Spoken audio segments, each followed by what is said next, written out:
Student, स्वागत है आप सभी का प्रतिमा ऑनलाइन क्लासेस में। आज मैं आप लोगों को क्लास 12 हिंदी अयोध्या शिव उपाध्याय हरिऔध जी का साहित्यिक परिचय किस तरीके से बोर्ड एग्जाम में लिख कर आना है आप लोगों को कि आप लोगों का एक भी नंबर ना कटे। तो इस वीडियो में शुरू से अंत तक बने रहिए। आप लोगों को मैं पूरा एक एक हेडिंग और पॉइंट के साथ लेकर आई हूँ कि किस तरीके से आप लोग को बोर्ड एग्जाम लिखना है कि आप लोगों का एक भी नंबर ना कटे।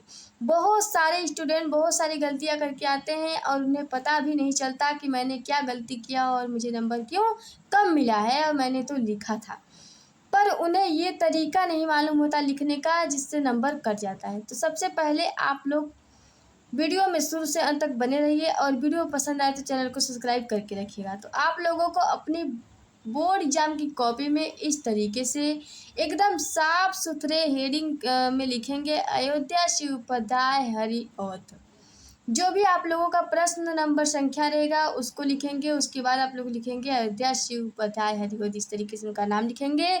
उसके बाद आप लोगों को सबसे पहले जीवन परिचय लिखना है। यहाँ पर साहित्यिक परिचय सबसे पहले नहीं लिखना है, आप लोगों को सबसे पहले जीवन परिचय यहाँ पर डालना है इस तरीके से। और जीवन परिचय के अंदर आप लोगों को लिखना कितना है ये आप जानिए। सबसे पहले लिखेंगे आप अयोध्या शिव उपाध्याय हरिऔध का जन्म 1865 ईस्वी में आजमगढ़ जिले के निजामाबाद नामक ग्राम में एक ब्राह्मण परिवार में हुआ था। जो स्टूडेंट पहली बार वीडियो को देख रहे हैं वो कॉपी पेन साथ में लेकर बैठे और नोट्स इसी तरीके से बनाते चले ताकि रिवीजन के लिए हेल्पफुल रहेगा। उसके बाद लिखेंगे आगे आप इनके पिता का नाम भोला सिंह तथा माता का नाम रुक्मणी देवी था।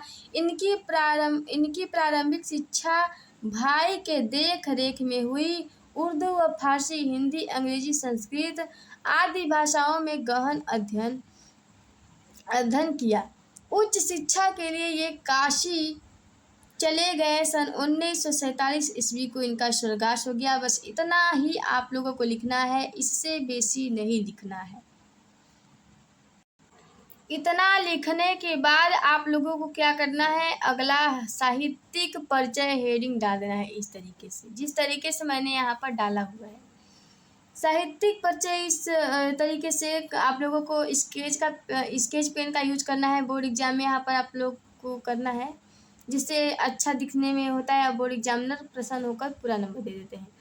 अब यहाँ पर देखिए लिखेंगे आप द्विवेदी युग के प्रतिनिधि लेखक व कवि अयोध्या शिव उपाध्याय हरि और खड़ी बोली की काव्य भाषा में स्थापित करने वाले प्रमुख कवियों में से एक है। इस तरीके से लिखेंगे आप कि द्विवेदी युग के प्रतिनिधि लेखक व कवि अयोध्या शिव उपाध्याय हरिऔध खड़ी बोली की काव्य भाषा में स्थापित करने वाले प्रमुख कवियों में से एक हैं। इन्होंने गद्य और पद्य में सफलतापूर्वक रचना की है।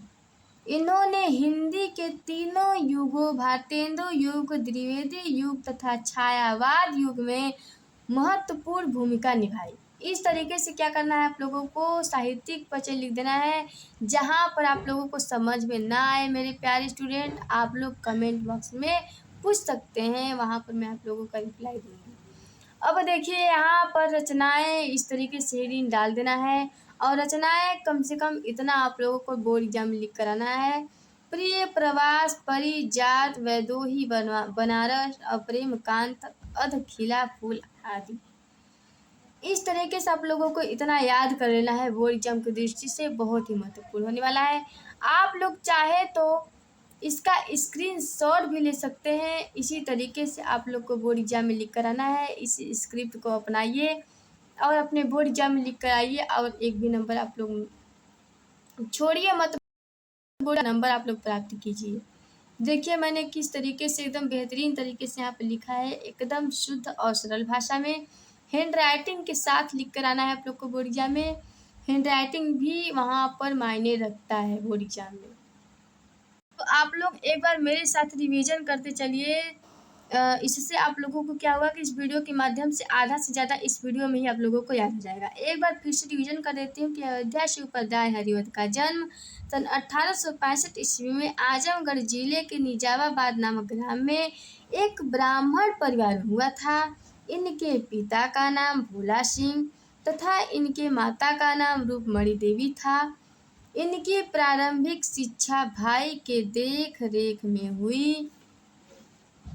यहाँ पर थोड़ा सा मिस्टेक हो गया है, आप लोग थोड़ा सा सुधार लीजिएगा। हिंदी, अंग्रेजी, संस्कृत, उर्दू और फारसी आदि भाषाओं का गहन अध्ययन किया। उच्च शिक्षा के लिए ये काशी चले गए। सन 1947 ईस्वी में इनका स्वर्गवास हो गया। कितना सरल और शुद्ध भाषा में लिखा गया है। तो मेरे प्यारे स्टूडेंट,